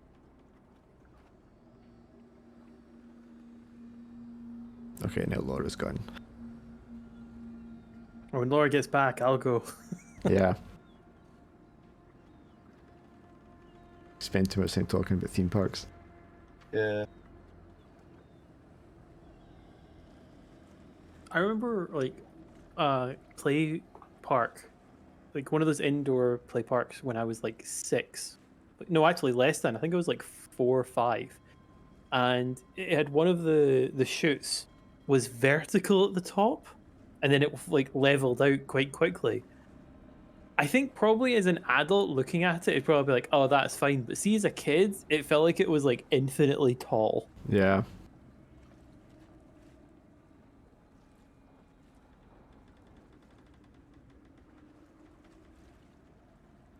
I also remember the time capsule being too small for the rapids and struggling to breathe. Oof, yeah. I was always really comfortable with water, but I just remember that wind flume. I'm pretty sure it was in Edinburgh, it might have been Dundee. And it was so just like constricting. It was just like a chamber filled with water. And just like struggle to breathe all the way down. It's horrible. It's like being waterboarded as you go down a chute. Yeah. That's always fun. Going down so fast, the water's splashing your own face. Did you ever climb up on the diving platforms and then instantly regret that you'd gone up there? Yeah, I did once. That's how I discovered I had a fear of heights. Yeah, once. Because I couldn't jump. Yeah, did you just jump or did you just climb down? No, I had to climb down. Embarrassingly climb down. Yeah, Literally, same. I had to do the climb of shame because before I knew I had like a thing, or before I developed a thing of heights, because I didn't for a while, I was like willing to just jump off the top of like small buildings and stuff like that, no problem. And I was like, oh, I'll climb up and jump off this, no bother. I got to the top one and just looked down and I was like, oh, fuck this. Yeah, and then at one point, whenever I got a little older, I tried to conquer my fear of the heights by trying to do a rock wall thing that had a little bell, and of Right. course, the challenge was to climb up and then ring the bell. And I got like maybe a foot off the ground before I would start shaking, and I was like, no, I can't do it. And then I tried like 3 times, and each time the guy had to like help me put the little harness on and then take the harness off, and it's just like, what are you doing, kid? And mine isn't as bad as that. I could do a rock wall. That'd be kind of fun. If you're actually strapped in, that'd be fine. As well, I think jumping out a plane for doing the skydiving, I think I could do that okay. Because I know I've got a parachute. Again, You'll have 2 parachutes. Again, it's like climbing down something, because then I think, oh, if you just misstep here, then that's you. Yeah, no, mine's the actual fall that always gets me. Well, yeah, I mean, the thought of plummeting to your death isn't great either. But it's just like that fear like overrides everything, like even safety harnesses and things. I just can't do it. Yeah. I mean, I say I'd be comfortable doing things. If I was up there, probably different. Okay. All right. Anyway, everybody yes. back.